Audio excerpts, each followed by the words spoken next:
Cambridge International AS and A-Level Physics, Chapter 26, Charged Particles. End of chapter questions. Number 1. The magnetic force causes an electron to travel in a circle in a uniform magnetic field. Explain why this force does not cause an increase in the speed of the electron. So your answer will be, the force does no work on the electron because the force and the velocity are at right angle. Remember that work is Fd. The object must move in the direction of the force. But this is not the case here. Since no work is done, the kinetic energy remains the same. So the speed remains the same too. Number 2. An electron beam is produced from an electron gun in which each electron is accelerated through a potential difference of 1600 volts.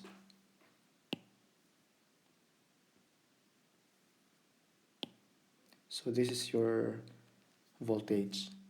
When these electrons pass at right angles through a magnetic field of flux density B, the radius of curvature of the electron beam is this one. Determine the charge to mass ratio. Right, let's write the given first.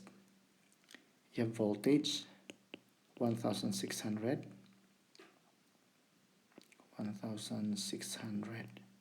right?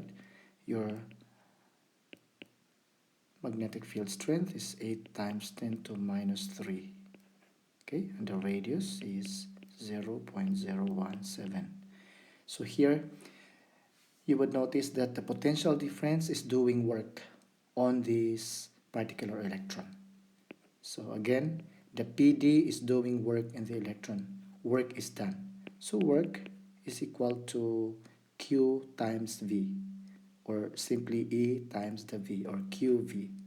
Now the work is simply the kinetic energy. Not the magnetic, but kinetic energy. So work will be mv squared over 2. That's right. And this is equal to E times the V. Okay. Now we are after for charge to mass ratio. Now we have a formula from our discussion this week is P bar. Okay. Now P means momentum. So your momentum is equal to momentum mv is equal to B times E times R. Now it means to say that you have your formula of the velocity here. So the velocity is simply B times E times R all over mass. Okay? Now this particular velocity, you are going to substitute it here in this particular equation. Now if you substitute in that particular equation, you will come up with this equation E all over m, or charge to mass ratio, will become 2 times the voltage all over B square times R square. There you go. Okay, all the values are present here on the left side. By calculating the charge to mass ratio, E over m, you can have 1.7 times 10 to the 11th power. Charge is coulomb per mass over here means kilogram negative 1. This is our final answer. Charge to mass ratio. Let's go to number 3. Okay, number 3.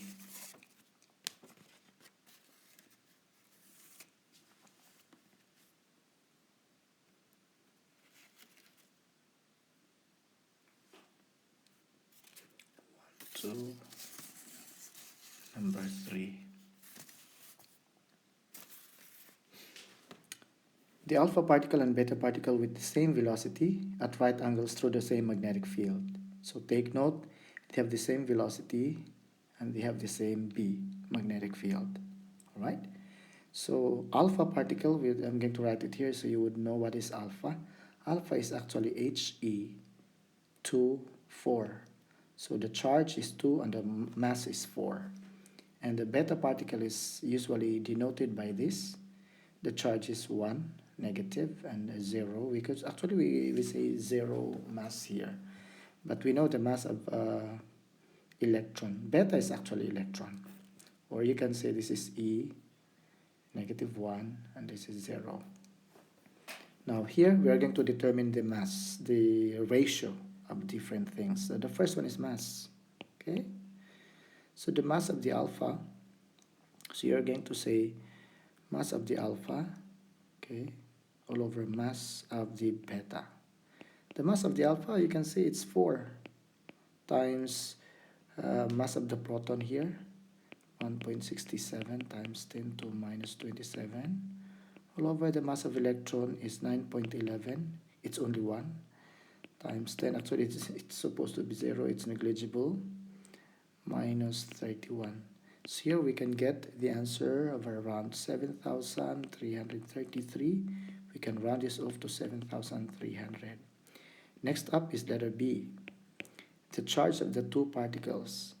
So the charge, you can have there Q of alpha all over Q of the beta. So the charge of alpha is here, it's 2. All over the beta here is 1, -1. We just put the magnitude, so it's 2 over 1. That is the ratio, or simply 2. That's right. Let's go to letter C, the force created by the magnetic field. Now, the force created, I'm going to write it here. Remember that the formula of magnetic field force is Q times the V times the magnetic field strength.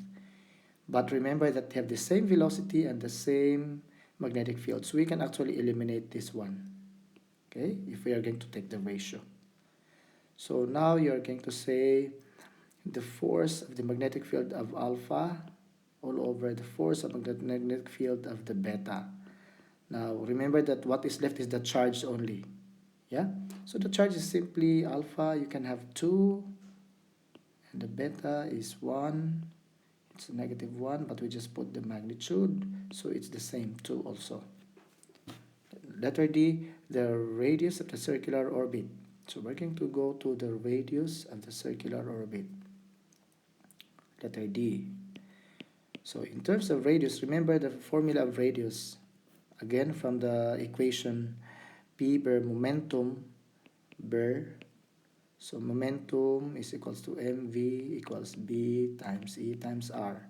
So here, your formula of the radius is mv q or bq or b. Remember that we have the same velocity and the same magnetic field, so we can actually again eliminate this one. Okay, so it means to say that our r here, r alpha all over the r beta here. So what is it? It will become the mass of the alpha all over the charge of the alpha all over the mass of the beta all over the charge of the beta here. Then extremes and the means method. Does it? So these are your extremes and here is your means. So multiply the extremes, our numerator. That will become mass of the alpha multiplied by the charge of the beta all over mass of the beta multiplied by the charge of the alpha equals. Now you would notice that this expression here, mass alpha over mass beta, has been calculated in letter A, and that is 7,300. And then the QB over alpha has been calculated in letter B, but we need to reverse, because in letter B it's alpha over beta. So here is beta all over alpha. So our answer in letter B is 2 over 1. We're just going to invert it, 1 over 2. So 1 over 2, it's 1/2. Now our answer will be around 3,000. The R now is around 3,700. Alright, so it's around this particular value. So you have the ratio A, B, C, D. Let's go to number 4. Alright. Number 4. A moving charged particle experiences a force in an electric field and magnetic field magnetic field. State two differences between the forces experienced in these two types of fields. Now, I will draw and explain. So please listen to my explanation. If this is the the uniform electric field here, for example, yes, this is positive, and this is negative, negative, negative, negative. So if there's a charge here, if your charge is negative, if it is E, your Fe is going up, okay? But if your charge is positively charged here, your Fe is going down, okay? Electric force. But of course, our field, the electric field E is from positive plate to the negative plate. Now if we put our magnetic field into the page, now the force is here.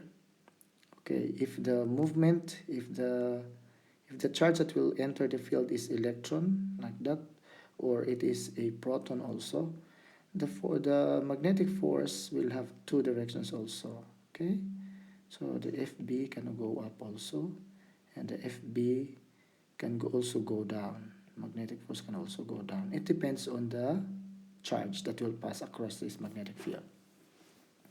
So just state two differences here. Okay, listen to the answer.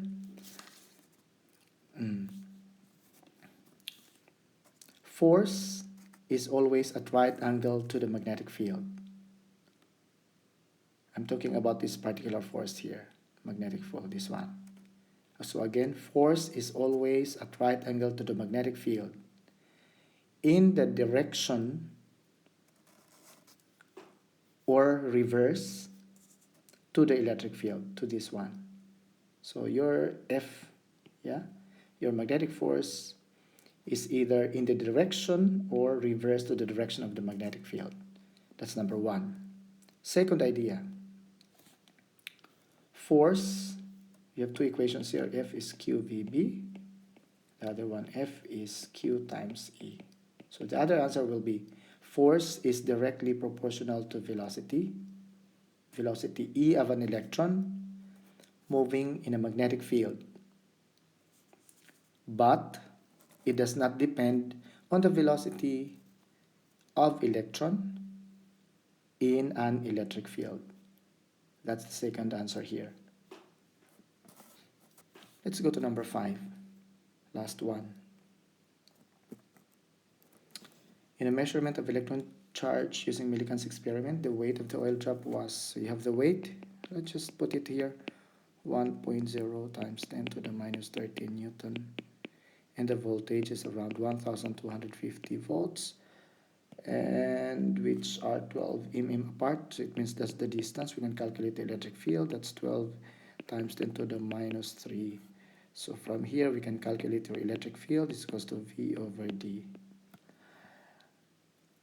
That gives the oil drop is stationary.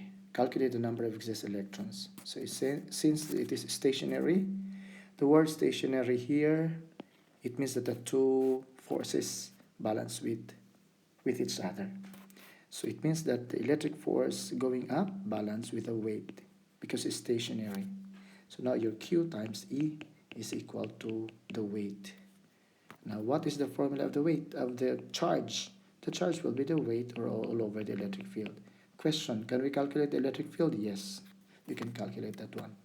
So using your data, now the charge is actually around 9.6 times 10 to the minus 19 coulomb. The question here is that calculate number of excess electrons here. The question is simply, this particular charge here, this one, how many electrons is that? We know that one electron is 1.6 minus 1.6 times 10 to the negative 19 coulomb. We know that it's negative, okay? So it means to say that we just divide this one. Number of electrons will be Q divided by the magnitude of electron, okay, QE. Then the answer will be around 6. It means that this particular charge is composed of 6 electrons.